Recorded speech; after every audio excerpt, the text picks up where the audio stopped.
Hello and welcome to the Apiary. This is Jake Beeman with Golden Fox Farms. Today we're going to do something a little different. I was able to sit in on a presentation on honey shows and honey showing presented by Rick Sutton, a national honey expert, and our state apiarist, Amanda Skidmore. I was asked to record that presentation and I'm going to share it here. For those who don't know who Rick is a pretty storied honey showman. He's retired from honey competitions, but he's one of the most winning people in the industry that I know of. He was part of the founders group for the American Honey Producers Association. He is also active in the American Beekeeping Federation and is part of their honey judging program education. So without further ado, we'll jump to that presentation. All right, good morning. Thank you guys for being here. I appreciate it. So we're going to be going over how to judge honey today. So we're glad that Rick is here to kind of help us go through that. He's a honey judge. He's worked with American Beekeeping Federation and had for how many years? 15, 16? Oh, how many years have you worked with American Beekeeping Federation? Judging? Yeah. 20. 20, see? Showed for about 10.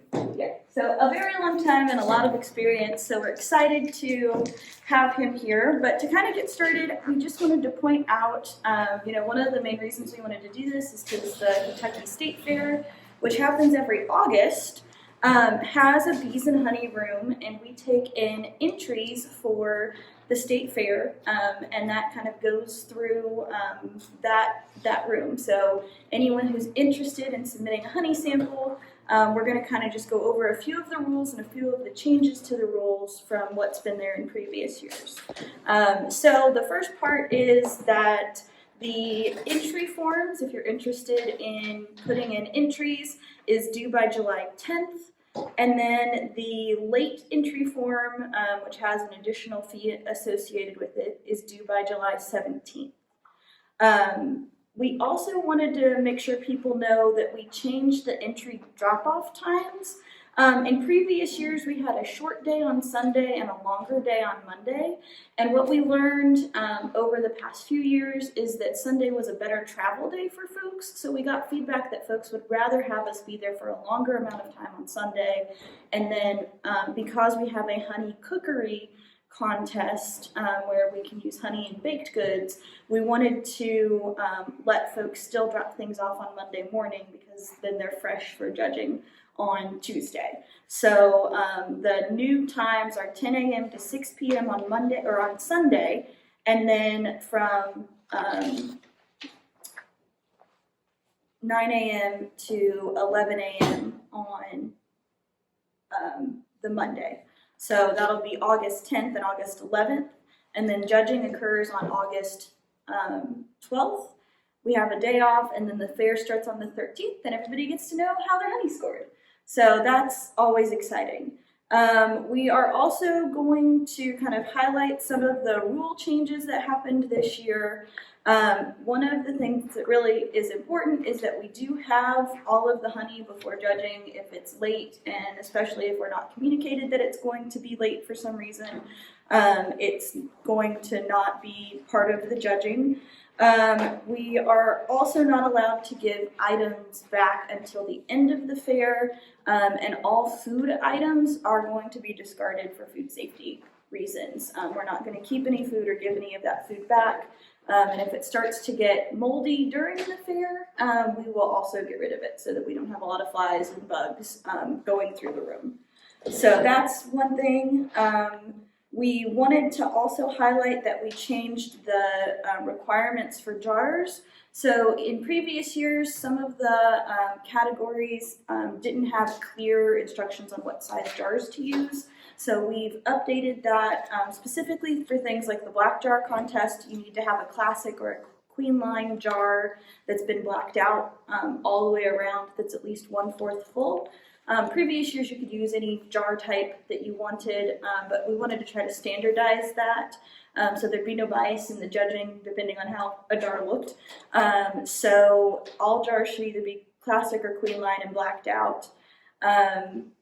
We also wanted to update the fact that if we open up a honey and it's fermented or moldy, or the judges take a look at it and think that it's got something in it, hairs, that kind of thing, that it will be disqualified and they won't taste it or anything like that, just for sanitary reasons. I'm trying to think of all the different things, because we kind of just went through all of the rules and made some updates to kind of keep things consistent. All of the honey should be new to the room this year and should have been collected during the 2024 to 2025 season. So if you collected fall honey last year, you can include that in this year's competition, but it can't be like last 2024 spring honey. It has to be within this year.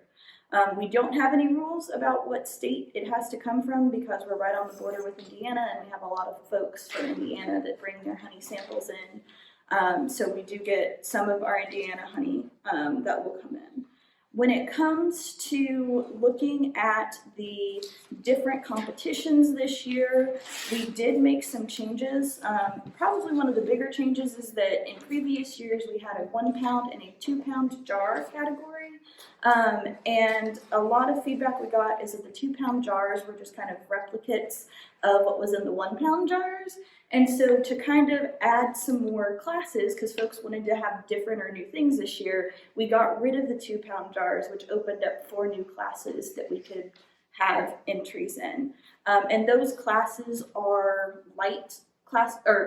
they are the color classifications. So now we have everything from water white through amber. We don't have a dark amber because typically in Kentucky we would not have the darkest true amber colors.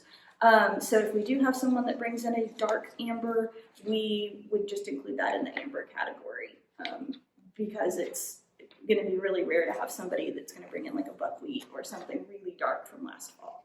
So that should be fine. We also have a new category for flavored creamed honey. So a lot of folks have been making creamed honey and then adding flavoring to it. So that's a new category this year. And those should be in 1 pound glass wide mouth containers. So we highlighted specifically the container type for that. Trying to scan here and look.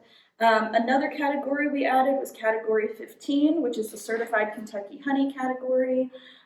We just wanted to really have an opportunity to highlight Kentucky honeys. So folks who are part of the certified program are required to bring in paperwork showing that they are part of that program, and then we will cross-reference to make sure that they didn't forge it or it's updated, because Scott Moore, who's in charge of certified honey, will be there, so he is going to work with the superintendent to cross-check to make sure the judges won't see like the certified honey paperwork or anything like that. So there's not going to be a bias along those lines. The photograph category, which is category 18, also changed this year. Previous years we had like a specific topic to focus on. Because we never know when the premium book's actually going to get published, we didn't want to limit what photo could be used so long as it's been taken within the past calendar year from the fair. So this year, any bee-related, honeybee-related photograph is going to be allowed. And then the only restrictions on that are we don't want any identifying information. So like if you've got a bee beard, that wouldn't count. If you've got a swarm on the back of a car and you've got a license plate, that would get disqualified, and especially if you've got like kids in a photo, because we don't want to have to do photo releases and make people sign paperwork and keep track of that. So those would be the things that would get a photo disqualified. As we go through, the only other big things that have changed here, we got feedback, and I think this will be a fun category. This isn't really for the honey folks, but we have a fiber arts category. So folks who've made quilts or crocheted items or needlepoint that's related to honeybees or beehives is allowed to enter, as well as mixed media. So mixed media would be like sculptures, jewelry, paintings that people have made that are specific to honeybees or honeybee products. And then the last part of this category that got changed for the honey side of things was, instead of doing educational displays, last year we had 8 educational displays that were registered to come, and none of them came. And so when those folks came and I talked with them about why didn't you bring one, a lot of it came down to a timing issue. It was just too much to try to bring in and organize. They, had big ambitions in July when they submitted it, and then just didn't have the opportunity to finish it. So instead of trying to set up space for a bunch of educational displays and then maybe only getting 1 or 2, we decided to go with educational posters this year. The fair is going to give us some poster boards. We can hang them out in the hallway. And there's specifications for what that poster size should be. But the idea would be picking a topic like brood diseases, or a specific brood disease. If you want to talk about European foul brood, or you want to talk about honey judging, or any topic in beekeeping that you wanted to educate someone on. And that's kind of what we changed that category to see if maybe we could get some more participation. So those are the big ones. We're not going to really talk about the honey cookery today, but we do have some updates just for food safety, and a few updates in the categories that they've added, a few different baked goods, or things like syrup this year. So it's pretty cool. And if you know folks who do baking, they don't have to have their own honey. It can be any honey that gets used in the competition, but they do have to have a recipe card that says what's in the product, so that when our judges are tasting, in case there's any allergies, we know what's coming in. So that's an important thing. We also have, at the end of the section, we have the honey judging standards.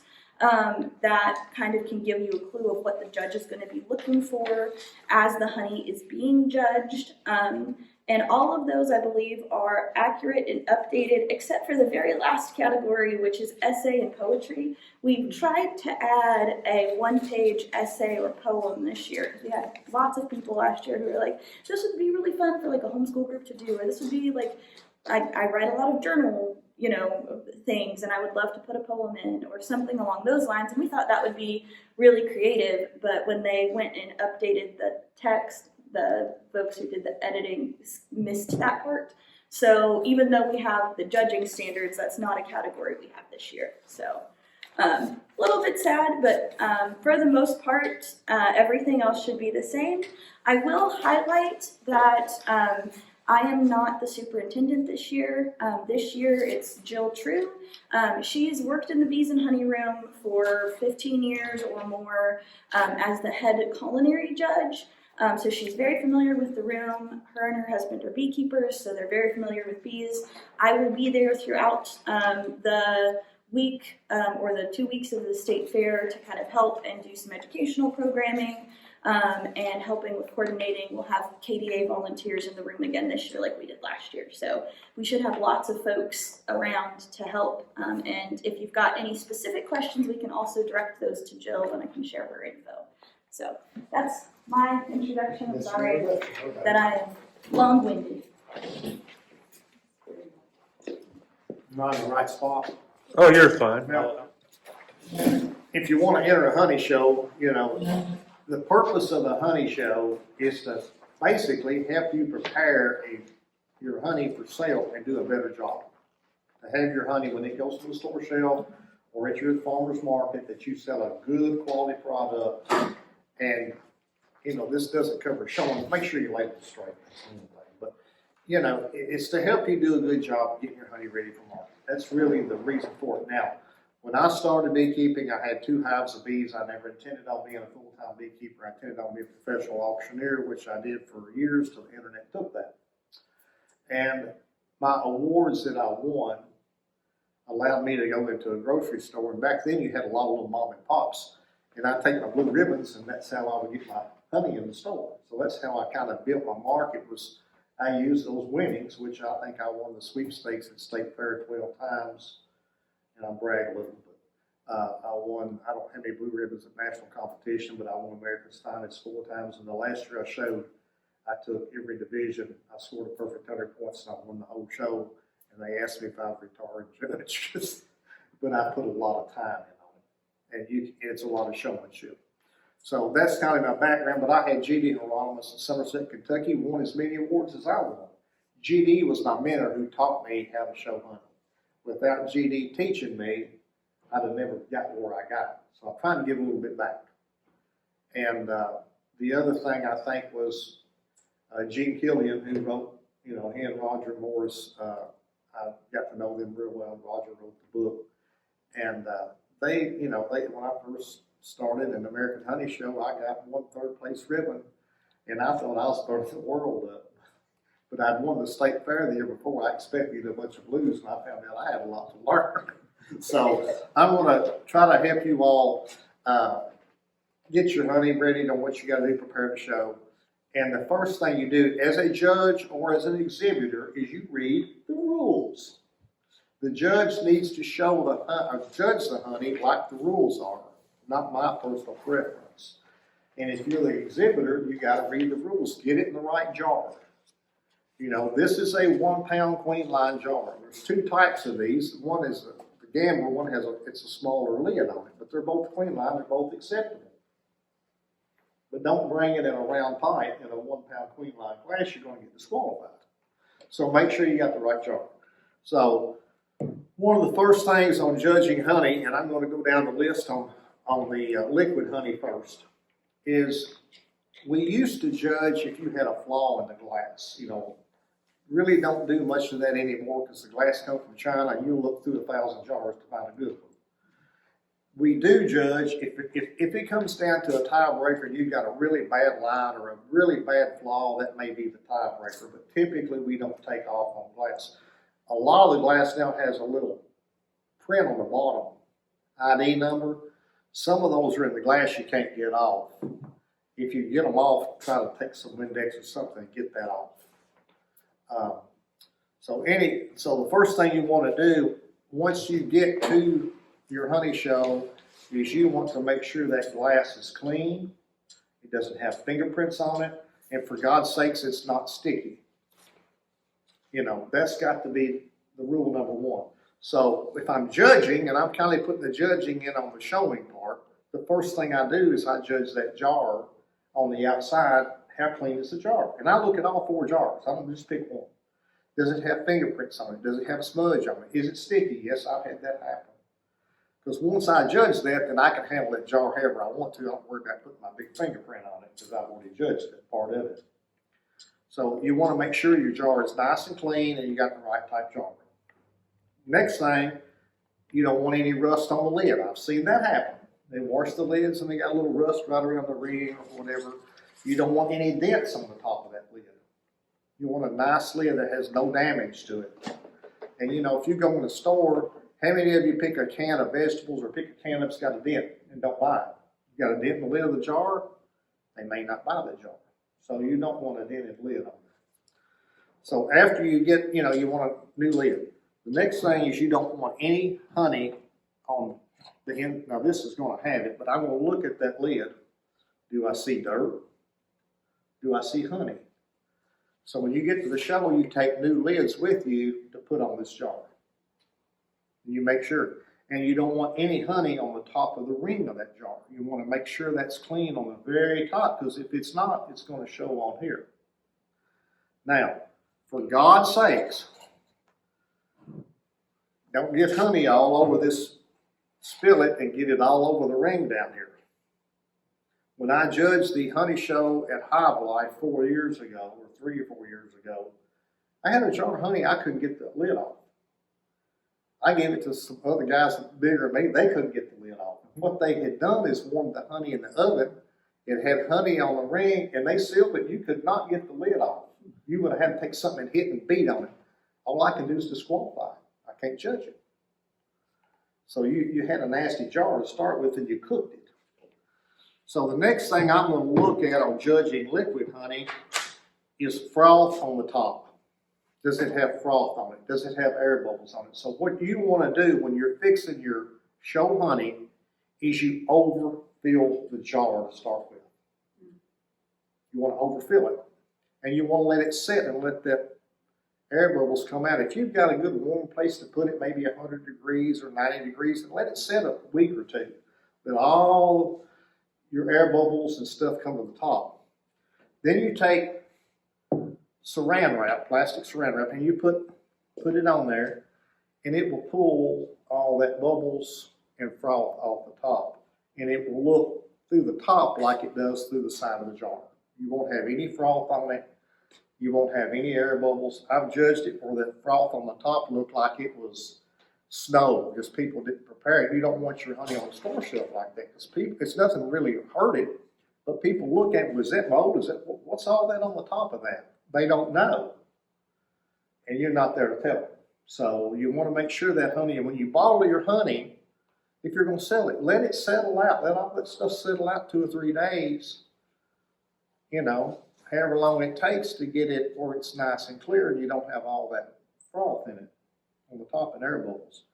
And I'm going to go around this and look, and it's hard to get everyone off. I filled this yesterday, but you can look if you want to. I didn't do that for show, but you can see how clean that is on top.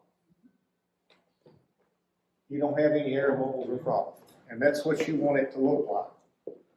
The other thing, the next thing I'm going to look at is level of field. Now, when I'm judging level of field, and this is the order that I judge in. When I'm judging level of field, I want it at the top of this round bead. There's a round bead on that jar right there. So when you hold that up, you can just barely see a shade of daylight through it.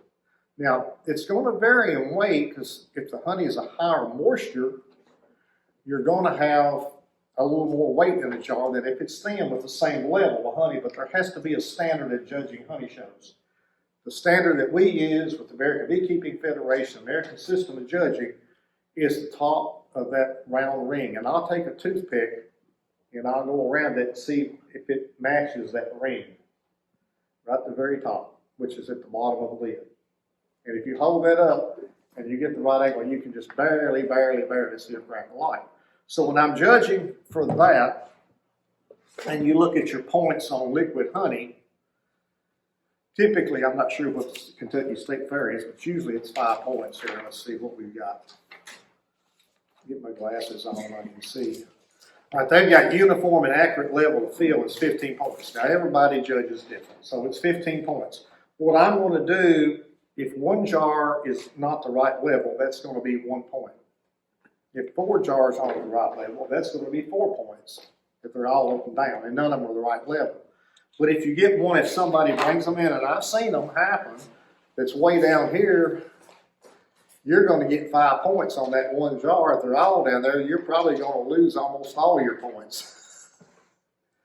But it depends if they're almost all right, but all of them is different, and none of them is exactly right, you lose 4 or 5 points right off the bat. So you want the right level of field. Lots of shows, there's only 1 point difference between first and second. I mean, it's... There's several rings on there, just so I want to make absolutely sure. We're talking about the bottom of where the white lid comes to, that ring. Yeah, there's a ring right there. See that round ring? Yeah. You want it right there, on that round, at the top of that round ring. If you look up bottle diagrams, they'll actually call that the fill line. So that's you get your level of field. In a store, if you go in and it's not the right, it's down here. People look at that and they're like, well, this jar's got more. I want that jar, and they think you're being cheated. And that's just not a good thing. The next thing is that's important, but the most important thing in honey judging, and I'm not going in order down the list, is the moisture content. Now, in this show, you get 4 points if you're 18 under. You get dot points up to 18.6. If you're 18.7, you're disqualified. I disagree, and there's some shows like the Whelp system gives you 4 points at 18.6. I disagree with that 100%. And the reason you see 18.6 used as a standard is that is the rule for USDA grade A honey. But to meet USDA grade A honey, the honey has to be pressure filtered because it can't have any wax and all this stuff in it. And to get all that out, you got to pressure filter it. And if you're going to pressure filter it, you're going to heat it to 160 degrees, 150 degrees. Now you've killed the yeast, so it won't ferment. And if you look at, give you some examples. Cabbage palm honey out of Florida, not a real good table honey. It's a dark honey, but it'll come off extremely wet, so you have to dry it because Florida's wet in the summertime. It's humid. That honey has so much yeast in it that you better have it in the low 17s or it'll ferment. It'll ferment at 17.5 and blow the lid off the bird. Other honeys don't have as much yeast, so they won't ferment as quick. And what determines the fermentation is the temperature it's stored. The hotter the temperature, the more likely it is to ferment, and the yeast content. So if the honey's been heated, it's not going to ferment. So that's why your store-bought honey, commercial honeys, will be typically thinner because they're going to use some wetter honey to put in there to expand their, use that wet honey up and expand their volume. And that's where the beekeeper can control that better and have a better quality product, in my opinion. So when you look at the moisture content, if I'm judging, and my rules, I want it under 17.5. But I judge according to what the rules are in that catalog. And as a judge, that's what you've got to do. You got to read the rules. But that's, my big issue is, and I argue this with some pretty good judges. Well, it's not fermented when I judge it. Okay. But if that jar gets a blue ribbon and you take it and give it to the governor and he sets it on his desk and wants to show everybody, and 2 months later he comes in, there's honey everywhere and it blowed the lid off, what does that say about blue ribbon honey? You think about that. Or it's on the store shelf and it starts blowing the lid off on the store shelf and the store owner says, come pick this up, I don't want your honey anymore. And that's, I think I'll argue that point with anybody any day. So the other thing is we went over air bubbles and froth, and that includes air bubbles and froth down in here. You don't want froth and stuff on the top, but when I judge this in here, I'll use a polariscope. Mine is not that good. Jim Coss is making a bunch of them to sell. And I recommend if you really want to get serious about showing to buy a polariscope, it uses polarized light. You can Google it on the internet. You can build one real easy. Just got to get some polarized film and put on there. But it will show you every speck of that honey. You hold it up, a lot of honey judges judge, including the Wilson system, will take a flashlight and run it up and down and look. And you can see some stuff. But I can put it on that polariscope and it's like an x-ray machine. I see everything. I know exactly what I got. And you can see crystals that are so tiny that you can't see them with the naked eye.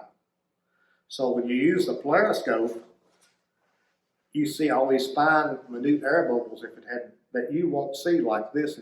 That looks good. That looks real good. You don't see no air bubbles. I put that on I just modeled it yesterday. I put that on a polariscope. I'm going to see air bubbles in it. Because I just did it yesterday just to have a jar to show, to bring down here. So that's one thing that I recommend. If you really want to get serious about showing honey, get you a good polariscope. And then put your honey on that polariscope. You can see everything and anything in it. Now, one thing I always did back going to show, if it wanted 4 jars, some require 4, some require 3, different numbers of jars. Make sure, I always take an extra jar. I'm a little clumsy. I've never broke a jar. But if you do, you're out of luck. So take an extra jar. So I actually fixed 6 jars. And then when I showed, I would make sure that I had the right level of fill. We'll go back on the level. You know how I did that? I had a little piece of wood that I laid across that jar with a little set screw in it for 1 pound, 2 pound, and every one of them. And when the honey touched that little tip of that bottom of that screw, I had it exactly right. So I had another jar with a little syringe. I could put 4 or 5 drops in there and I had it perfect. That's how I want it.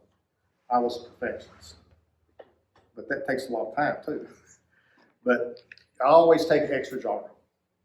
And I did something one time, I will tell this because I think in life, you have to use some common sense. And you're not supposed to be giving somebody else a jar of show. My mentor got Alzheimer's.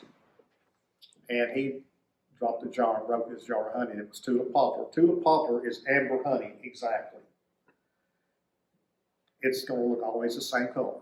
I had my extra jar.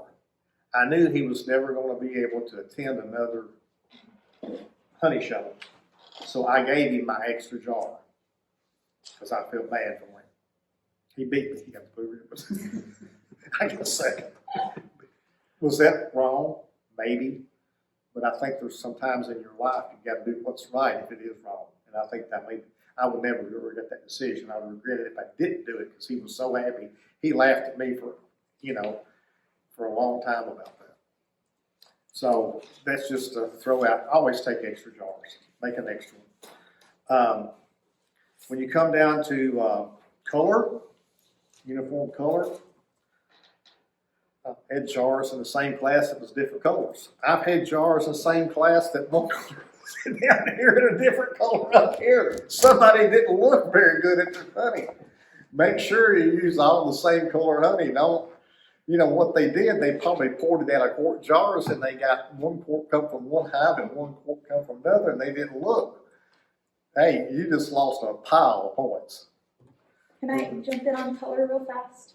One thing that we will have is the Jack's scales, and people who have entries, we will have fix-it tags. So if you come and you entered your honey to go into the water white category, and you come and you use the Jack's scale and you determine that it needs to be in the light amber, something along those lines. Right. You can adjust it the day that you drop it off. And that's very good, and it's a great idea. I can generally judge what class he goes in because I've done it so long, but there is a fine line, and that's hard to do. What makes it difficult if you're a judge, and I've seen this happen, people enter the same honey in two different classes. Yep. It's not really fair. And then I won't judge when they get all mad, but if you got the color chart, when they bring it in, you can prevent that from happening, and then, they understand it. You can't put water white honey in the amber class, and I've seen people try that before because it's not fair to the guy in the amber class. But I'm glad you're doing that. That's a great idea. Yep. So people have the opportunity, especially because in Kentucky you might not have pulled it by the time you put your entry tag in. Right. So. Okay, on crystals, there's a lot of honeys like tulip poplar, pure locust, sourwood that does not crystallize. It will stay liquid forever and ever and ever. I've had locust honey that I've seen that I put in a jar of playing with it, that 5 years later it didn't granulate. It's pure locust. If you put that in a plastic jar, it will darken along the bottom of that plastic over a long period of time as it oxidizes. That's why the glass I kind of prefer if you're not going to eat it real quick, glass is better. Of course, you want to show your honey in glass if at all possible. Plastic is not good for honey shows.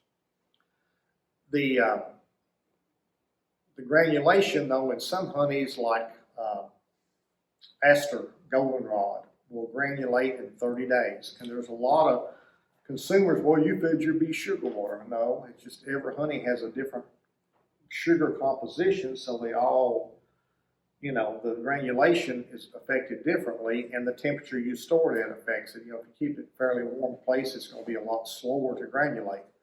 But it depends on the time of honey. I've seen honey come off of white Dutch clover that had crystals in it the day I extracted it 3 weeks after it was made. And it can happen, and so you've got to warm it to try to get those crystals out, and you never want to give it over 140. I prefer not to get it over 115 or something like that. It takes a little bit longer. But when you start getting it up above 130 or whatever, you start doing damage to the quality of the honey. A lot of light honeys that won't really darken it that much if you do it for a few minutes, but you don't have a good raw honey then. So, but you do got to get the crystals out of it, and a polariscope will show those crystals way before the naked eye will, and you'll lose points on crystallization if you don't get that fixed up. And then you've got freedom from foreign matter, beeswax. I've seen hair in an entry before, believe it or not. I've seen dirt, I've seen a bee wing, I've seen a bee leg. All those things with dot points. So you want it clean and never use cheesecloth because the cotton will come off and you'll get little specks of cheesecloth down in the honey. Now you're going to lose points. You want to use nylon. A lady's stocking, not an old one now, a new one. Don't usually use one. They make good strainers. Sheer curtain material, real fine. Nylon, you can strain through maybe 2 or 3 layers of that to get everything out of that honey. But if you'll fix your tank of honey like that, strain it through 2 or 3 layers and let it settle for say a week, anything that might be in there, most of that stuff's going to float to the top anyway, then you can bottle off the bottom. You won't have much air bubbles, you won't have much froth, you won't have much foreign material, even if a little piece got through, more than likely it's going to float out. But make sure when you show the honey that you use a periscope or a flashlight and look and make sure you don't have any of that stuff in it. Because if you do, you're going to lose points. I think that's on the liquid honey, that's about it. But if you do all those things, then you're going to be in the running. Flavor, everybody in I judge gets full points on flavor unless it's off flavor. Off flavor means it's been heated or fermented or something you've done to it. It's not a personal preference. You don't give points on flavor because I like this honey better than that honey, because some people like tulip poplar honeys, some people like buckwheat. Buckwheat's very dark, and here we would be combining it with the tulip poplar. I hate buckwheat honey, but I'm going to give it full points because that's what buckwheat honey tastes like. And it's not the flavor is not a personal preference. Black jar honey is the judge's, what he likes in taste only. You don't judge anything else in black jar but flavor. That's where flavor plays a point. And that's the judge's personal preference. If I judge a show, it's probably not going to get the blue ribbon the same one that Jake judged because he's got a different taste bud than I got. He's going to like something different more likely. And that's just so you know what, I won't go any more than black jar judge because that's what it is. I have a question for you. Have you ever noticed any trends on which honeys do better in black jar, lighters, darkers, anything? Well, I've never really looked at the color of the honey when I taste it. You should double back afterwards. Well, the last time I judged a black jar entry, there was about 150 or 60 entries. Mm-hmm. And I thought, well, I really don't want to have a diabetic stroke here or sugar stroke or whatever. So I picked 5 people that I knew. I let them pick their I think it was 3 favorites. And then I picked the favorite of that one because there ain't no way that I can go taste that many honeys and figure out which one. By the time I get to the 100th one, I don't remember what the first one was. And that's exactly what we did last year, too. That's the way to do it. Because the judge just can't taste that many. It's just too much sugar. And you've got to eliminate it down, And I've tasted some honey. You want to get into flavor, redbud. Now, you won't make much redbud honey in a super because there's not much redbud trees around. But get along Lake Cumberland where the whole hillside's covered in redbud. I've seen bees make some honey with redbud. Hieronymus had some. And I took it to American Beekeeping Federation convention and let people taste it. And I had people mad at me because you'll run to the water fountain. It's worse than castor oil and used oil mixed together. But it's a fairly light colored honey. They went, what'd you do to that? What'd you do to that? Nothing to that. That's just redbud honey. So what redbud is? It's nasty. Beyond nasty. But we had the Chicago show in 2021. When I was judging it, American Honey Show, there was 3 entries that came in that tasted like they had perfume in them. One of them was a very nice entry. Very nice entry. I don't know what they made the honey from, but we ran the water fountain. But it was something flower around that Chicago area that they made that honey from. It was light colored honey. But me and the other judge ran the water fountain. I gave it full points because I knew it wasn't something that they had done to that honey. And I think the type of honey people like is what you grow up with. So people in Chicago may love that honey. I'm not a big fan of gallberry, but gallberry is a very nice honey, and people in Georgia love it. I just didn't grow up with gallberry, But it's a very good honey, doesn't granulate. That's why you see a lot of people make comb honey down there. That eliminates the problem, because once you put comb in a jar, then it's hard to liquefy it. You can, if you lay it in a spot that's about 100 degrees and lay it flat down so it all don't melt to the top, it still don't look like it did. All right, are there any questions on liquid honey? On showing liquid honey, any questions you have about anything on the liquid part? Do you prefer the metal or the plastic lids? Do you dock either?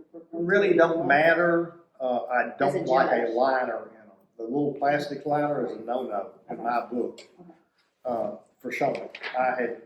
I'm not sure what's in the rule for a state fair, but the metal or a plastic are great. I just don't like, some of them have that little Styrofoam.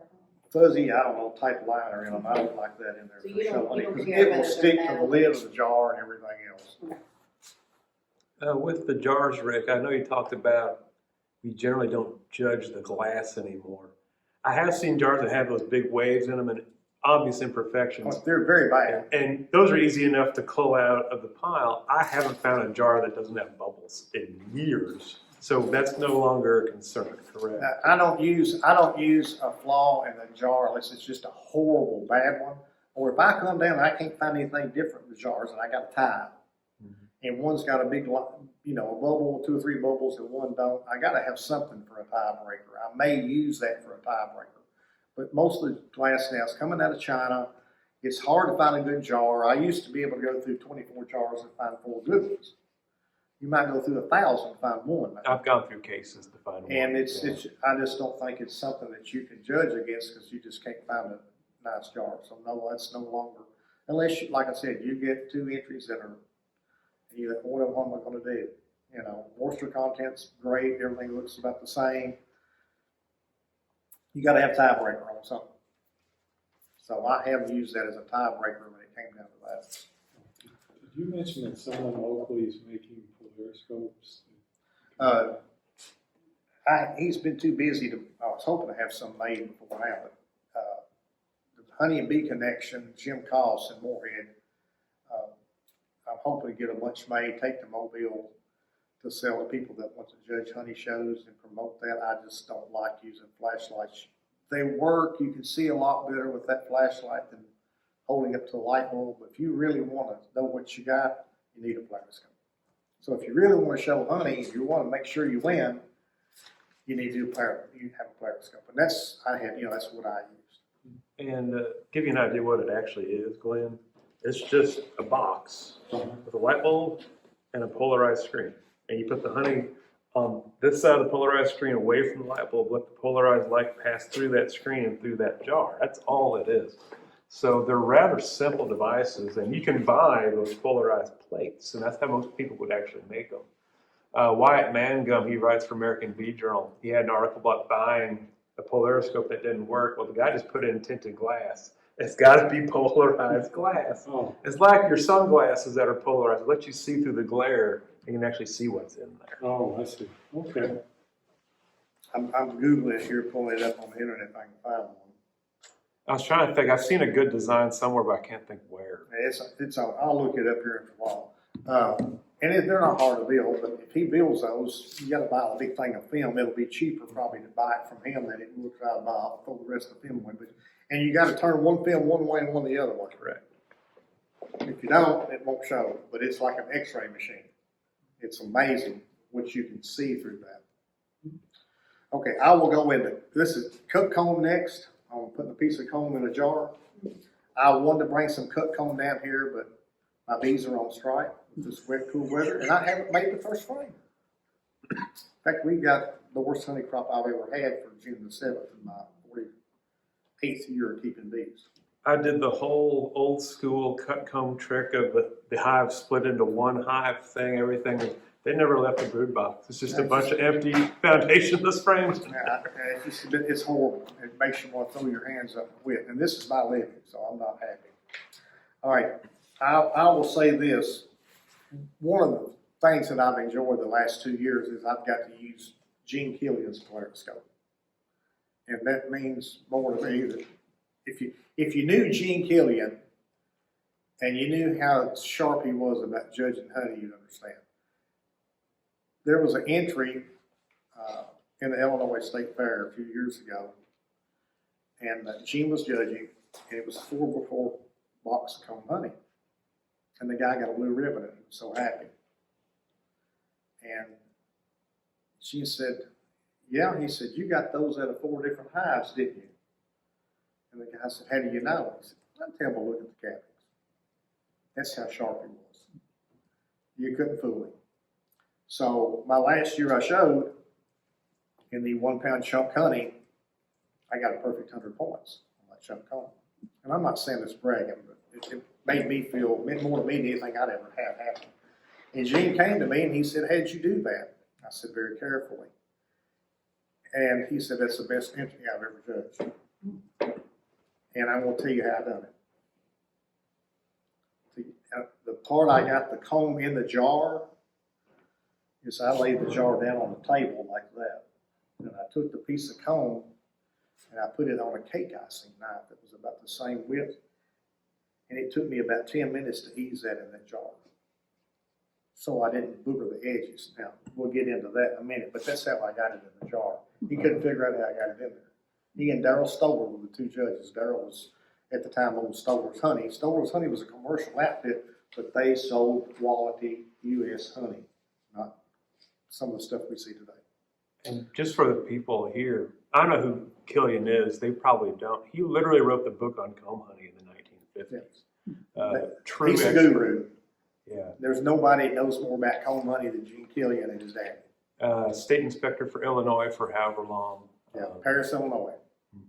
But I was just so thrilled to get to use his equipment. Anyway, when you do comb honey, the first thing you got to do, and we got a container up here, I'll show it in a minute when we do the 4x4 box, but you want solid white cappings. You don't want water stain. Water stain is will give a grayish look. You don't want fingerprints on it. You don't want bruising. You want even. And one of the things that you want is you want the midrib to be down the center of that comb. Sometimes you'll get the midrib in the comb, it'll be thick on one side, thin on the other. That's part of showmanship. Not going to affect how the consumer eats it, not going to affect the taste, it's just part of showmanship. So you want that right down the center. You want that piece of comb not to float up in this jar. You'll see a lot of entries and they'll cut it, put it in there and it's floated up this far. I'm docking points for that. You want it touching the bottom. I do not take off for points of honey on the lid on comb honey. You get that does not play a part in it, but you want that comb to go from the top of that lid to the bottom of that jar and not be floating up. So how do you get a piece of comb that fits in a jar like I did when I won that last time, that touches the edge of the glass on all 4 edges? You don't want a little bitty piece this wide. How do you get that in there and get it cut perfectly? You make a template. I would use not paper, but a thicker, like a cardstock paper, and you make you a template that fits down in that jar. Then you lay that on your comb, and that's how you cut your comb. Now you want to find the thinnest knife that you can find. Go shopping. I had one that you could do this with. You go blah, blah, blah, blah, blah. You want a really thin knife. Then you want to heat that knife. You can put it over a burner on a stove, or you can put it over. You don't want to get it hot where it melts, but you want to get it where it'll go through that comb and not tear. That the edge is like a piece of paper. You don't tear the cells all the way down that you're cutting. And I would cut an inch, ease it back out, take the honey off, because that honey, if it's staying, you want that honey, if you're going to cut the comb, you want that honey in the 80-degree range. You don't want it cold, because if it's cold, you're going to tear it. If it's too hot, it's going to be mushy, and then you're going to bruise it. And you may have to play with it to see, get your, what you're doing. But you want to take that real thin knife, and I'd go an inch or two, and then I'd get the honey off, and I'd warm it back up, and I'd go an inch or two. The year that I got that entry that he bragged on, I fixed 6 jars, and it took me about 8 to 9 hours. to fix 6 jars of honey. That's how much time I put in to get it perfect. I made more jars than that I culled out that I didn't get the way I wanted. I probably made 20. But you know, I got them till I got me 4 perfect jars. But do you want to put that much time in on it? I don't know. I was a perfectionist. And I went to win. If I went to honey show, I went to get the blue. I didn't go for red. I wanted blue. And it was, back then at the state fair, we had 3 times the entry, so it was a lot of fun. We had, all of us were friends, and whoever won got to poke at the other ones, and if they beat me, they'd poke at me. We all had a good time. Now, I'd like to see the state fair get built back up to where it was, because, you get first place, there's only 3 that show, or 2, and it's not much fun. You get 15 entries, you get second. I got second. It means a lot more to you. So I'd like to see it get built up. It's one reason I kind of want to do some of these classes and try to build it. But anyway, so you got to make a template. So you want that comb not to float into. Some people like to just heat the jar where the comb will stick to the bottom and put it in there, and you can do that. But if you got it where it touches this lid, you're okay. And I'll take a toothpick, and any little piece of wax that comes up and that's in that honey around there where you can't use a shrink wrap, I'll take a toothpick and pick that out. But you want the liquid to be the right level, but that comb's going to be touching that lid because you don't want it floating up. And so if you look at the comb and all, this is one that wasn't picked up last year. You can see on this corner that I go around is white. And that's what you want it to look like. This other comb you can see is discolored a little bit, got some water stain, what I call watery looking cappings. But you want that white look, you don't want that other look. You want a snow white look. And there's some breeds of bees that make nicer comb honey than others. Caucasian bees make beautiful comb honey, but you want the white like this. This is what you don't. Well, I mean, it's not going to disqualify you, it's just not going to give you any points. The only problem is if you get a bee that does a lot of propolis, you can get some propolis stain on your comb honey, and then that's going to dock you a point. The other thing is you don't want to, yes? Page 93, the 3rd one down, that's the standards for the cut comb that we're using for the fair. 3rd one down? Okay. On 93. Just thought it would be good to reference. Yes, I got you. So, yeah. That's a good question. So what you're going to look at on this, the other thing is freedom from pollen. You don't want any pollen in that comb. And bees will put pollen in the comb. How do you prevent getting pollen in your comb? Well, one thing is if you got your comb honey super right down against the brood box, you're more apt to get pollen. So you want to try to get it the second box up, if your bees ever make a second box. The thing that I used was another GD Hieronymus strip. What did I use for queen excluders on comb honey? You have any idea, Jake? What did you use as queen excluder? What I use for queen excluders to make a comb honey. No idea. What do you use on a pollen trap? Oh, those old school pinhole excluders. You use the 8-mesh wire. Mm-hmm. Use 8-mesh wire for your queen excluder. Knocks the pollen off the bee's legs. You don't get the pollen in your honey. That's nice. That's cool. It's not 100% foolproof, but it takes about 90% of it off. It helps. But if you get that second box up, that's ideal. But that's one of the issues is if you got pollen in there, you're going to have a problem. Now, the thing about selling comb honey, if you got pollen in it, you're going to get more apt to get a wax moth or a hive beetle bothering that too, which they don't bother honey. It's just, if it's pure with no wax and hadn't had, or no pollen in it, has not had any brood in it, there's nothing for it to feed on, you won't get, apt not to get as much any damage out of it. Can't see after you get cataract surgery into the glasses. Thickness of the comb and crust white. You want the right thickness. You don't want one thick and one thin. Like I said, the midrib, you want it down the middle. you know, you don't want it crooked, you don't want a piece of comb that's real thick, and then real thick, well, like here's a good example. See, it's real thin on one end and thicker on the other. That's not good. You see, you can tell here, or, you know, the difference in the midrib. This is way too thin. You want it all the same.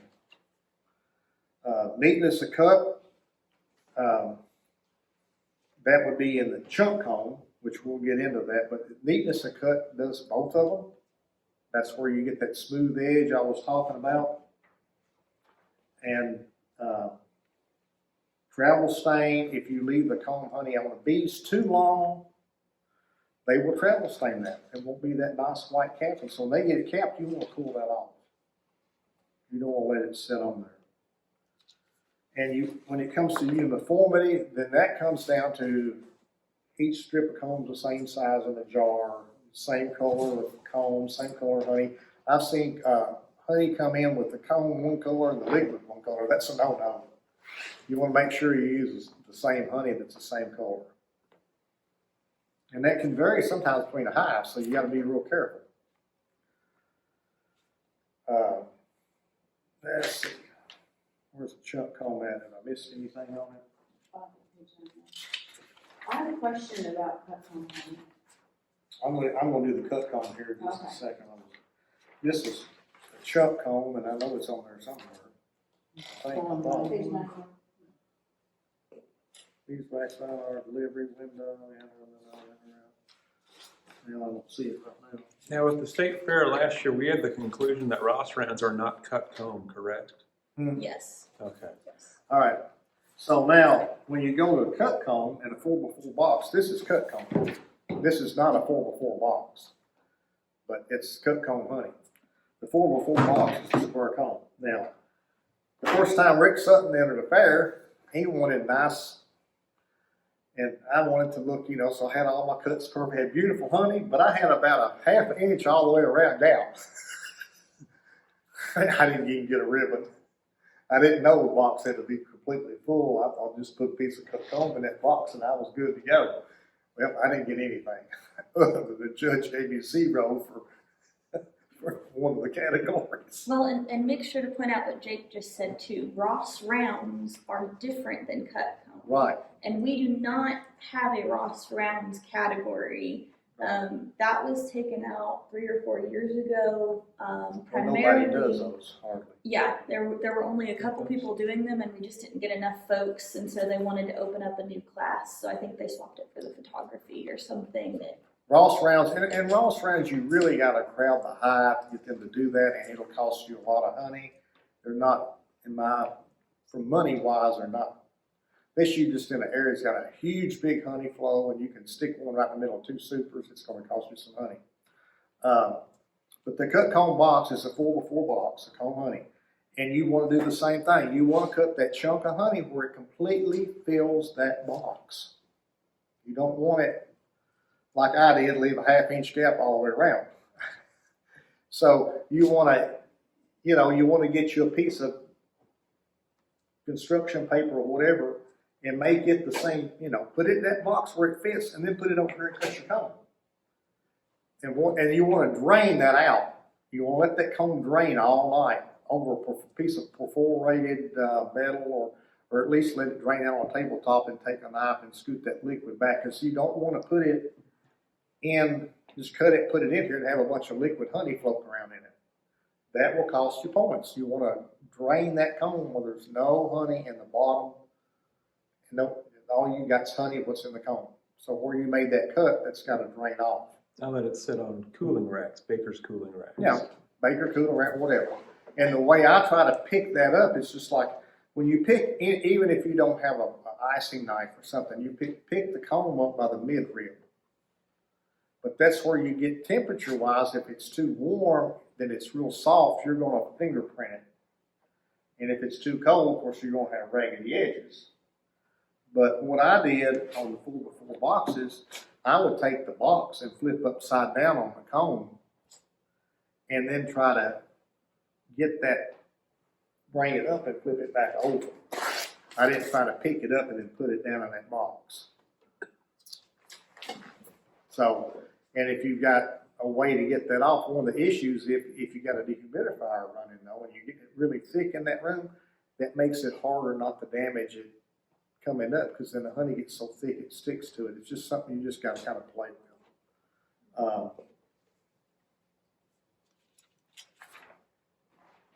So cleanliness, that goes back to comb matter, bee travel stain, propolis on the comb. Caucasian bees make beautiful cappings, but they tend to have some propolis on the capping sometimes. That can get you in trouble. You don't want to damage it or crush it. And uncapped cells. You want all these cells capped. If you got some uncapped cells in there, if you've only got 2 or 3 cells, it's going to cost you a point. So you want all capping to be capped over.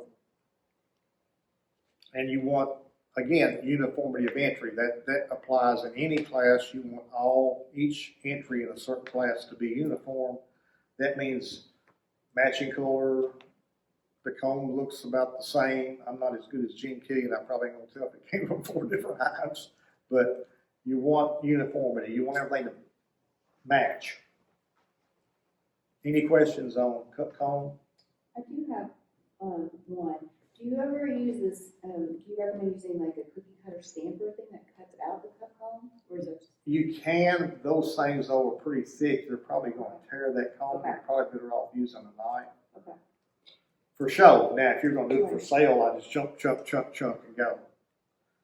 I've seen ones where it's kind of like a Ross round, but it's the squares that they put in the hives, where it's, you know what I'm talking about?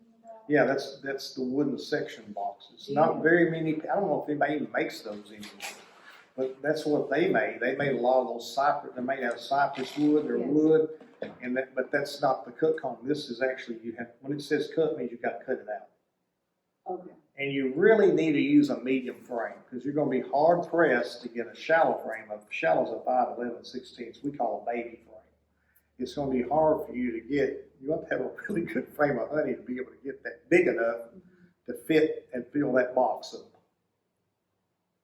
Not going to be easy to do.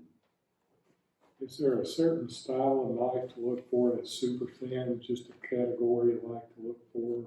Not really. No. To me, the best cut comb wax to put in there was what Kelly's made. And I guess Mem Lake's still using Kelly's wax. Daydent has cut comb wax that's pretty good, but Kelly's has always had the better wax starter strip. Now, what I did on starter strips on all my comb, it saved a little money. But when you put a full strip in a frame, it'll want a bow. Then you've got bid ribs off. I would put a starter strip in at the top. Sometimes they'll be knot heads and make drone cells at the bottom. And you get worker at the top, drone at the bottom, it's not uniform. Not critical, but you're probably going to lose a point or two. But it's hard to get a straight midrib if you put a whole sheet in there. So I always put like a half a sheet. So, the whole sheet's almost always going to bow. And then you're going to have jolly comb. Any other questions on cut comb? All right, that's about it for the cut comb. We'll go to creamed honey. And creamed honey is something that's becoming more popular. I made creamed honey and flavored honey since 1990, I guess. Everybody wants to buy a creamed honey tank. I got one I'm selling. It makes about 40 gallons. It's turns 2 RPMs. But I bought a cream pail last year, and it's the best thing I ever bought. It's cat's me out, but I got to sell a whole lot of honey to pay for it. 30 grand is kind of pricey.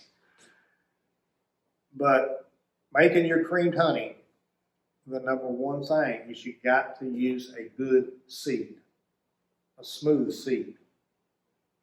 Because you have to have that smooth seed to seed it, and honey does not, if it's got crystals in it to start with, you're going to get a gritty seed.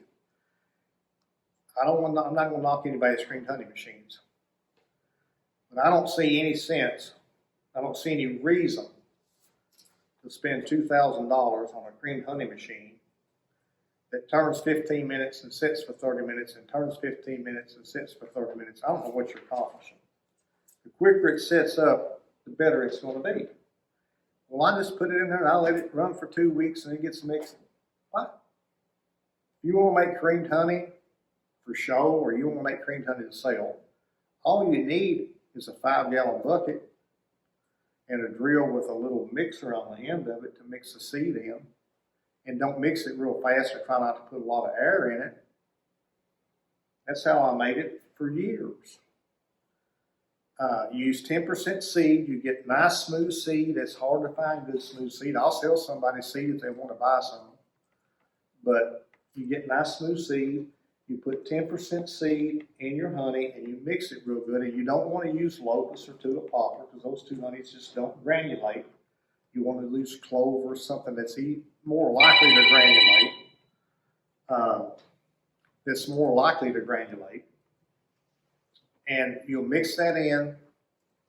And if you're going to fix it for show, again, you're going to overfill. Because you don't want any froth, air bubbles, or whatever on top. So then you're going to come back before it sets up completely. Now you're going to put this in a cooler or something, preferably 57 degrees. It'll work in a refrigerator. If you've got 45, it'll work, but 57 is your ideal temperature. When you put that in there, it's going to take about a week to 2 weeks to set up, probably 2 weeks. Now using my machine, that sits in 1 day, but that's a different ball game. So you want to go in there before it sets completely while it still moves a little, and you want to scrape that top off, maybe with some kind of a spatula, to where it's smooth on top, and where you scrape, it's going to level back out all the way before it sets, so you don't have any froth or air bubbles on it. And you want to do the same thing with it. You want the level of fill to be right at the bottom of the lid.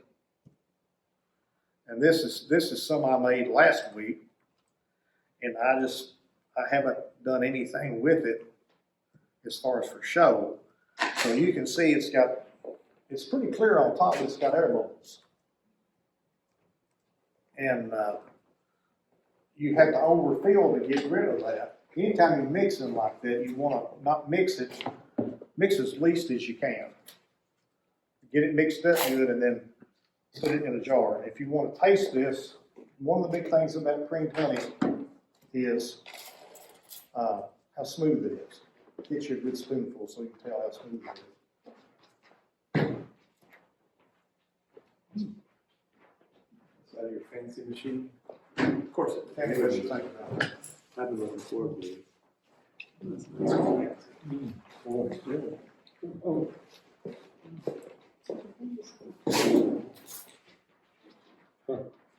smooth. I'm excited. You're excited. I am. I haven't gotten to see how the machine works.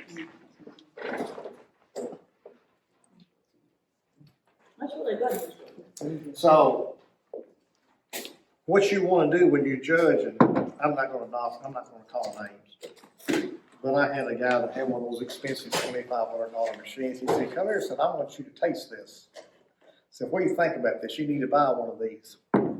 I put it in the way you want to taste cream honey is you put it between the tongue and the roof of your mouth, and you rub it back and forth. Do you feel any grit? And I put it in there, and it was nice. It was really good creamed honey, but it had a teeny tiny bit of grit, like real fine sand. I told him, I said, "Try that. Put that on your tongue. Put it between the roof of your mouth and rub." I said, "You feel that little bit of grit?" "Yeah." I said, "It's good, but it's not perfect." And it's hard to get it perfect. It's really difficult. You've got to have it. And one thing will make a big difference. This is glass. I didn't know this. I played with it. I had some plastic that looked like this. Glass would set up 4 days quicker than the plastic. Because the glass conducts the cold, I guess. I don't know. I'm guessing. But you'll have better creamed honey in glass, in my opinion, than you will plastic. When you enter a comb, you don't want to. I'm not sure what the rules say on a jar in creamed honey, but typically you don't want to put creamed honey in a jar like this because it's hard to get it out. You want either a round cylinder, like a lot of comb honey is shown in like her water bottle, a long cylinder type jar is preferable. Now you can put it in this. I mean, people show it in that. You're not going to be disqualified. But I like the same top opening as the bottom for the comb honey, because again, you're digging that out. The classic 1 pound with a little bitty lid on it would not be good for comb honey. Or this, you want more of a cylinder or a flat round jar so you can get it out. But you put that between the roof of your mouth, it's perfectly smooth. Yep, and that's the kind of container. It's a 1 pound glass wide mouth jar. Yeah, you want a round. As I said, read the rules. I didn't read the rules before I started this class because I wasn't judging today. But you want a round cylinder jar, and it can work for creamed honey too. I prefer the flat because it's a little harder, but it's okay in the other one. Most of the time, you'll see it in that round cylinder 1 pound jar. A lot of them have a wigwam on the bottom, little bit design pattern on the bottom of the jar. So when I'm judging creamed honey, you go back to the same thing. You don't want honey on the lid. Don't want sticky jar, and you want the proper level of feel. Then you go to cleanliness. I'll tell on myself. Just for the fun of it, I had some fall honey, Astor, and I ran it out to the jars. I didn't sell it, and it set up for creamed honey, and it was as smooth as that was, and I never seeded it. I didn't do nothing to it. It was perfect. I thought, it's an oddball taste. Astor honey is different. I'll take that to Honey Show. And I just grabbed 4 jars, didn't even look at them. I didn't clean them. I just put new lids on them and went. I had best of show until they turned it up. There's a big black speck in the bottom because I not strained the honey when I ran it out. It was raw honey. I got disqualified. I just took it for the fun of doing it because I didn't even fix it for show, but I should. If I picked it up and looked, I could have got a different jar.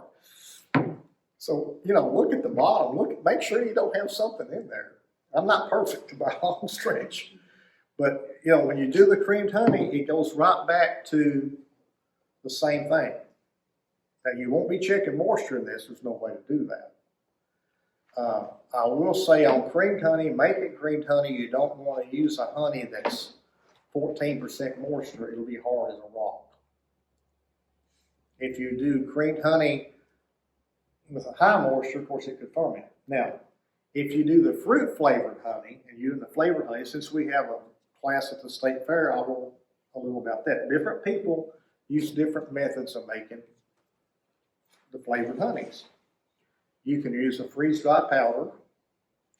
You can use a liquid flavoring, and you can use fruit puree. With the fruit puree, you're going to get in trouble with moisture. So when I first started making my fruit flavored honey, I wanted it to be all natural, so I used freeze-dried powder. And I was making it with honey that was about 17%. Well, it was like hard as a rock. You had to put it in the microwave to soften it. You couldn't get a spoon in it. You'd break the spoon because I was pulling the moisture out of that honey so much that it was getting so dry it was hard as a rock. So I had to put so much distilled water back in the honey to bring the moisture content up. Now when I'm making it, what I'm doing, I'm using freeze-dried fruit and fruit puree to balance out the moisture so I don't do that. So it depends on what you're using. Some people just use a flavoring, you buy in a jar or whatever to do your fruit flavors. But I'm using freeze-dried fruit and fruit puree that I have shipped in that's frozen. And then I thought what I'm going to use and the dry pulls the moisture out that the fruit puts in, you keep it the right consistency. But the biggest thing on creamed honey is the smoothness. That's the biggie because I can't see through this if you've got a speck in the middle of it. It's only if you've got a dark speck or a piece of dirt on the outside of the jar. So the smoothness of it's going to be your biggie. As long as you don't have a sticky jar, honey on the lid, and you want it, like I said, you want to overfill it and then clean that off the top to where it looks the same on the top as it does through here. And I found this out, 2 things. One is that if you use a darker honey, your creamed honey is going to be darker. The other thing is, don't ask me why. If you use raw honey and never been heated, it's going to be lighter. If you use honey that you've liquefied, same honey, it will set up a little darker color. It won't set up as light. And for some reason, people love cream honey, they love the light color. I don't really think it makes that much difference in taste, but that's just the people. So any questions on cream honey, on how you make it? You use, again, I go over, you want 10% seed, 10% of nice smooth seed. You put that in there and mix that at about 80 degrees. You don't want it 90 or 100. And as soon as you get it mixed, let it settle for a few minutes, bottle it, put it in your cooler, wherever you've got that you can put it that's cool. Even in the wintertime, you can put it in your basement or something if it's cool down there. But you want it 57 degrees is ideal. It'll take about 2 weeks to set that up, so you want to fix that at least 2 weeks before the fair. Wouldn't hurt to do a month. And you want to go back in there when it starts to, you can just check it and do this. When it gets to where it's not moving too much, nothing else will settle out, then that's when you want to scrape the top off. And then it'll level back out. And then I'll take a toothpick and I'll go around that glass where I scraped it so there's no honey up on that glass to where I took that honey off, because I'll fill it all the way up to almost the top if I were to show. So then it hasn't, it looks really nice. Any questions on comb honey or cream honey? We're going to run through this pretty quick today, especially since we don't have a huge crowd with a lot of questions. I'll go into doing beeswax. And how do you do beeswax? How do you clean beeswax? Blah, blah, blah, blah, blah. When you're judging, you want a light colored beeswax, so you want nice light cappings to melt. You don't want to use brood comb cappings. And the thing you want to do is you got to strain it, so it's hard to get all those specks out of beeswax. Very difficult to do. I found the best straining material that I found, and I'll do it twice, is sweatshirt material, fuzzy side up. Works great. Pretty thick, takes a while to go through it. You're going to lose some wax, but it works great. And you want to strain that till it's nice and clear. Now, when you're pouring your mold, you want that mold to be warm when you pour wax in it. So you want to put it in the oven or something to get it warm. And beeswax, you got to be careful. It can catch on fire if you get it too hot. I like to have it in that 160 degree range to pour, 165, about that temperature. And if you're using a big mold or you're putting a mold and beeswax will get what they call shrink. It'll shrink. It can crack or it'll get shrink lines in it. I always took my molds, if I'm making a flat mold or a tall mold for show, I would get sand and warm that sand and put that, after I poured it, put that in that warm sand, put it in the oven, have the oven warm, turn the oven off, let it set all night where it cools very slow.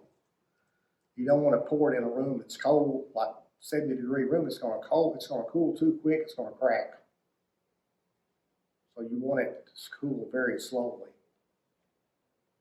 And the sand really helps. Or just even if you don't want to fool with the sand, put it in the oven, have an oven warm, put it in a warm oven, turn the oven off, let it cool. Because that oven will hold the heat for a while and it'll slow it down cooling. But you want it clean, and you got to go through at least, it'll take you 2 or 3 strainings to get everything out of it where it's perfect. But the sediment always goes to the bottom.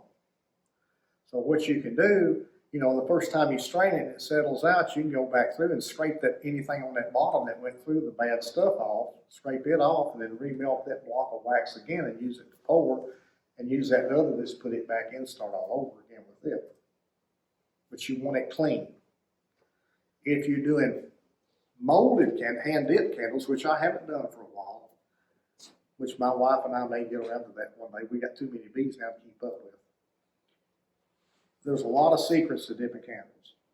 I've got a whole dipping outfit Judy Hieronymus made, and I dip 4 candles at a time. And I guess I can't remember how many's on that thing. Maybe 30 pieces And so you've got to let them cool, and if you let them get too cold, you get what you call bells in them, white circles. And if you dip them too hot, you get bells. So the secret to this thing is you got to get the right timing. And I would run the wax at 165, give or take a degree or two. No air conditioner on, no air moving, because once you got that air moving, you're gonna get the bells. We figured that out the hard way. And we would come in and dip all the way to the end and then come back and dip. And it's something you have to play with on different candles. You have to go in, you don't go bloop like that, and you don't go real slow. It's about like this. And you have to play with it to get the back to where they come out really good. You can play with it a little bit, you'll figure it out. If you do that, it takes about 18 dips to get that perfect size candle. And I use a micrometer, I will measure them. But it takes about that many to do that. But the room temperature needs to be about 80. Wax about 165. And, if you got to have heat on there, you just don't want a fan blowing and air moving. We tried to do it outside at a festival one time. It was about 85 degrees and the wind was blowing. Candles looked like crap. Didn't work out too good. Wax, the block of wax is the same thing. If you're doing a beeswax block at any fair or anything, you don't want that crack, and they'll crack. You pour it too hot, cools too quick, you're going to get a crack. It's going to shrink. Everything, anything, I don't care if it's wood, warm it up, it's going to expand a little. Cool it down, it's going to shrink a little. So you go from 160 to 80 room temperature, you're dividing the temperature, you're dropping, 80 degrees. It's going to shrink, but you want it to do slow from the edge of the pan, not crack in the middle. That's why you want it to cool slow. And the best way I said, like I've said, is the sand in the oven is the best way I've found to get it to cool slow. And you want the pan warm. If the pan's not warm and you pour the wax in, then it's going to cool too quick and hard to that pan. I want that pan to where when I put that wax in, it stays liquid till I get it in the oven. It hasn't cooled at all anywhere. So I want the pan hot. And any mold like that is good that way, to be warm. And then if you want to get it out of the mold, it's kind of just stick it in the deep freeze after it's set overnight, hardened up, put it in the freezer and get it cold and shrink a little more and it'll pop right out. Does that make any sense?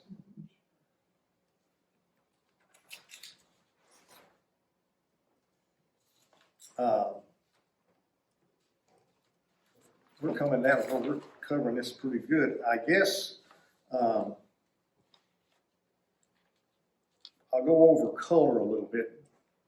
So we haven't really covered. This honey here, she's going to have the greatest show you are, but just for your own information. This honey here is a little bit darker. If you went to the main scale, this would be extra white. You have the colors are water white, white, extra light amber, dark amber. This pure locust would be water white. It's the basic color of water. It's what it says it is. This honey would go extra white. It wouldn't, and you can see my finger through that. It's pretty light color, but it's not water white. When you go to white, it'd just be a little bit more darker than this, not a lot. If any of you have seen tulip poplar honey, that's an exact match to amber. Anything lighter than tulip poplar gets into the light amber class. So tulip poplar, if you get much, it's right on the amber class perfectly. Our white clover in central Kentucky, generally, in a real good clover year, it always comes off lighter. I guess it's because it's more pure clover. It usually will come in extra white. But if you have a poor year and some other stuff blooming, it can come in the light amber or extra light amber category. It can vary depending upon the year. Typically, it's in that extra white to white class. But it can be, get up into the light amber. The different colored honeys, bush honeysuckle goes water white if it's pure. Basswood would typically go in the white class, give or take a little bit depending on the year. Cedarwood typically goes in the extra white, top end of extra white to extra light amber. Aster goldenrod could be in that extra light amber class, and it can vary a little. That's pretty much covers most of the honeys in Kentucky, I think, other than just basic wildflower or something that's kind of different. So we'll get over on judging our gift package. I won't do a big deal on gift packs, but you want originality. You want something that's different, something that's a little different from what everybody else has, and you want a variety of products. Now that variety can be, you know, some comb honey, some liquid honey, some flavored honey, some beeswax candles, beeswax block. If you do honey straws, not bought honey straws, you'd be making your own, really, to be honest about it, or use your own honey. But you want some, and then you want the originality, something I'm not very good at. That's decoration. What kind of, how are you going to get people's attention? This is something that if you put in a storefront or you put at a festival, that somebody will want to buy as a gift, Christmas time gift or something. So you want it something, you know, decorated up. Now I'm not very good at doing that. I'm very poor at it. Of course, that goes back to quality products. It goes right back to whatever we talked about in the creamed honey and the liquid honey. You want it to where you've got good quality products in there. Most of the gift pack, most of the stuff that you do in gift packs, a lot of it they let you label it because the labeling, but you have to read the rules. Some of them don't. But the labels, again, if you're labeling product, you're selling honey, and that's what all showing honey is about. You want the label on straight. You don't want it cockeyed. You don't want one up and one down, sitting sideways, or a big wrinkle in the middle of it. You want it nice and neat, you know, and looking professional. And the commercial appeal is, like I said, that's the originality is kind of like something different, but the commercial appeal is something that you could take and sell at a festival or put it in a store to sell somebody as a gift, or sell on the internet as a gift, or Christmas gift, or, you know, baby shower. For baby shower gift you make. One of the things I got at home I never did really expand on, I bought these little glass houses, and my idea was, I've got them sitting in the building, was to sell to realtors for welcome home honey to give when they sold the house. I've got these little jars that look like an old man moon. It's got the moon and the faith. And I sold quite a few of those honeymoon. People get married, you give them a jar of honey, and here's your honeymoon. You know, that's a pretty neat little idea, way to move some honey. But, you know, you could do that. You could fix up a gift package for like somebody getting married, put a honeymoon in it, or welcome home honey for the little stick, you know, little hang tags and welcome home honey, and some other stuff in there for somebody that bought a house that, you know, that's kind of what the originality is coming from. The only thing for our competition to add to that is for our fair, you cannot put perishable items. So you couldn't combine it with like a bread or a baked good or pretzels or something that would be considered perishable. Okay. See, now, and all these vary. I mean, you got to read the rules. Well, and that's because we have the gift package, And then we have a culinary gift package. Oh, okay. And that one is allowed to have honey and baked goods and pies and things in it as well. So there's two separate categories. Well, and most of the stuff, if you're going to put like the breads and stuff, it's not bakery. You don't want to put that in the store because it could mold and go bad before they sold it. So it's something. You know, I used to take and do some gift boxes, and I'd sprinkle honey candy in there. At Christmas time, I get the green apple and the strawberry, and put the green and red in there with the straw to give it the Christmassy look. Yeah. That's just, you know, to give it more of a, if you had Christmas time type stuff. So anybody got any questions on showing honey, displaying honey, how do you prepare honey? I think we pretty much covered the classes pretty well. I'd like to see this fair get built up to where they used to be. I mean, I've seen it where we had to put the entries sideways to get them all on the shelf. that you might have 10 or 15 entries in a class in some of the classes. We used to have a step bench display. I don't know, man, to do this. And it was 75 to 125 pounds of honey. And it was a step bench going up, like so. And you had 4 feet of shelf space.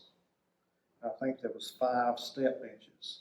It was basically commercial display if you sold honey, what you could put on it and how you decorated it. And I'd have my 1 pound, my 2 pound, I'd have it where it was like shaped like that. And I might have on the outside corner there's some 5 pound jugs and some some beeswax, but it was just a big commercial display. It had a big sign above it.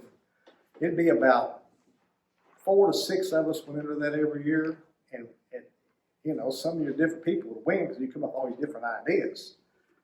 And then it just kind of, I don't know, it's kind of dwindled away when nobody ever entered it, so we don't have that class anymore. Yes, we're always open to new class ideas because we do have some flexibility every year, or if you see something in the judging rules that don't make sense or you have questions on, we have some ability to do some updating as I think if we had the interest, but you got to know that you're going to have, and with the way beekeeping went downhill there for a little while when mites hit. People gave up, and that's when you started seeing less entries. I had bees before mites. This isn't pertaining to showing honey, but having bees prior to 1988 and compared to today would be like having a child that graduated pharmacy school and was a pharmacist for Rite Aid and having a newborn baby that's colicky. Because back in the 80s, I only fed, people didn't mow every pasture off like it was a yard. So I only fed in the fall, almost never had to feed it. I would get little patches of honey in July that big in a super, just from tobacco bloom or Joe pie or whatever was growing, but now everybody mows everything off like a yard and you don't get that. And I probably, in that 1 yard, I'm trying to think, I think I had like 30 hives, and I probably fed 25, 30 gallons of feed in the fall. We all I ever fed all year long. And then just a few hives, I'd have to feed a gallon to them. And they'd go through the winter fine. Requeen them every 3rd year. Don't let them swarm, that was it. Sorry, every 3rd year. Every 3rd year. I never had a queen go bad that wasn't over 3 years old, other than 5 I bought from a guy that was bad when I got it. I had to go 5 years. But I double queened every hive I had, and we put the old queen and let her start a new hive or sell her. My death loss, half of 1%. Thanks, Now, Mike. I could have 40 hives and never lose a bee. I know I could. But, we got, I don't know what we got now, pushing 700. I'm going to lose 20-25% because I can't baby them. And queens don't last like they used to. It's not the bee breeder. It's the environment. It's the chemicals that's out there. You wonder why all these bees are dying. Everybody lost their bees last year. I had 1 yard collapsed in June. I should have called her. Collapsed in June. I'll go wash. All the hives were treated the same time. I was washing 1 mite, 2 mites, 3 mites the end of June. That's not going to kill the bees for 300 bees. 1 mite for 300, you're safe. They got into something somewhere that set these, and it was viruses that set it off. And that's what happens. The neonics dissipate quick, but they get in there and it weakens the bee's immune system, and then it doesn't take much for these viruses to run rampant. When I started keeping bees, and I remember 1 year, I mistreating a hive, and it was covered in mites. Every bee had a mite on it. Well, now they wouldn't even live that long. They'd be dead a month, 2 months before it got to that period of time. And I'm out in Florida. It's probably 2005, 4. I had nothing to treat them with. And I don't want to drive 30. To get to Daydamp, was no place to go buy anything. Then was a 3.5-hour ride. One way. I'm like, this thing's going to mite bomb and kill every bee I got. So I called a beekeeper up. He said, go down to the cattle store and said, get you some of that tactic, that's the Apiarist strip. And he said, just put that in there. I said, well, I only got nothing to mix it with. I ain't buying nothing, whatever. So I just put pure tactic on a paper tag, pesticide. Kill the bees, so be it. They might bomb, kill every hive I got in the yard. I don't care, I just want to get rid of the mites. I go to Kentucky. I come back, figure I'm gonna turn the hive upside down instead. I got the prettiest dang hive of bees you ever looked at, wasn't a mite to be found. But that's how much the game has changed from keeping bees alive, from once all these neonics and systemic pesticides, corn, soybeans came out, and that's why our honey production down in Kentucky. We don't have all the clover, and I mean, it used to be, went up through Frankfurt to Lexington, and there's just clover everywhere, and you know, it's horse farms and cattle farms, and now it's beans and corn, and that's, unless you're along the Mississippi River, you don't make no honey. Now you make honey off beans along the Mississippi and down around Owensboro. Other than that, you're done. Any other questions? I don't know, it's 20 minutes to 12. Y'all got questions about beekeeping, keeping bees alive? You experts over here, we can go into What that. kind What- of refractory? What are the most common mistakes you see with these entries, besides not reading the rule books, The most common mistake in what now? in these entries overall? In For the showing state honey, fair, yeah. not paying attention to detail. Bringing jars with 2 colors of honey in them. Sticky lids, simple stuff. Simple stuff. It's not nothing big, it's the simple thing. But in life, that's the way life is. You think about it. Keeping bees alive is simple. It's feed, good queen, control the mites. Those 3 things that get you by 80% of it, 90% of stuff. You know, the other queens are going to go bad and all that. You just got to look at your pattern. But simple stuff. Every show, I've seen them with not just a little bit of different color. I mean, a teetotal 2-class difference. Sticky lids, hair in the honey. I can hold it and see the hair in like that. Did you look at it? It's a simple thing. Now, I will say this. The show that I judged, and I did some coaching at, when I did the Hive Life back years ago, 4 or 5 years ago. Every entry in that show, except for 2, were really good entries. The 2 that weren't, one was just bad frothy, and the other one couldn't get the lid off to judge it. But looking at it, it was a pretty good entry. But what they did, they warmed the honey before they brought it and never even took the lid off. They didn't know. They never thought about the lid sticking, and they never checked it or tried to polish the top. You got to polish that top. And I will say this, you learn. I got disqualified the first time I entered the honey show. I was 19% something moisture. And the second time I entered, I got a 3rd place. It took me from 1977 to 1981 to win the sweepstakes. I had to learn. I didn't do very good the first time. I got disqualified. And it's the same way with keeping bees. You know, you're going to have some trial and error, and you're going to have some mistakes, and you got to learn. But there's this one guy, he would bring honey to the county fair in Boyle County, Kentucky, and it would be a disaster every year. He'd sit there and watch me clean and polish my jars up. And I got 3 blue ribbons one year. To make sure he's over that Windex, he's polishing his jars, and he got a blue ribbon. He was so proud of it. He took it all over town, showing everybody his blue ribbon honey. Kind of uneducated, but he learned. So anybody can learn. You just got to pay attention to detail.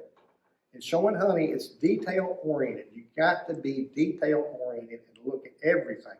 When I judge, I'm tough. If 1 jar's a hair low, that's a point.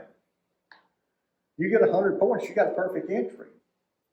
And you can do it, you just got to pay attention to detail. And the thing, like I told you, the level of field and all those little things, it don't take but 1 point here and 1 point there and 1 point there, and you're 3 or 5 points down there, you're in a 2nd or 3rd place instead of 1st, just because of some little minute details. Amanda? Nope, the only thing I was just going to point out was that if you get the premium book, we have the general rules. Oh, I need to repeat You're fine. those. Okay. Carry on. Oh, no. We have the general rules listed at the beginning, and then we have the classes. And it may be a little bit confusing that there's some information in both of these. So make sure you look at both of them and don't just go by what the general rules or the class says. They should be consistent between the two, but look in both places. And then the only other thing that I forgot to mention at the beginning was that this year we have it so that county agents or club presidents can bring people's honey in from across the state. That's Because it is awesome. kind of hard It's to travel. So hard if you to know travel 100 someone, miles. yeah, if you know someone, either a county agent or your bee club president or a KSBA representative, they can bring the honey in. So that was That's great. my last. Yeah, they Thing to did throw that in with there. tobacco and 4-H and stuff. Yep. And that's, because it's a long way from Paducah and Hazard and Harlan and wherever to Louisville. Any other questions? Y'all have any questions, feel free to ask me. I'll call me or whatever. Wish you good luck. Thank you. And Great. anybody wants to buy cream honey, on people come. I bought some cinnamon and some regular back there. Nice. But this piece of honey here is what you don't want to see with the thickness, the cut, and all that. That's, you got travel stain there, you got some propolis, you got different thicknesses, you got bruising.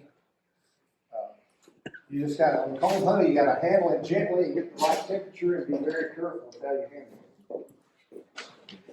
If you found this program educational and informative, please like and subscribe and share. That's how I get word about this channel out to the people on the internet. And I'll say good luck and happy beaking.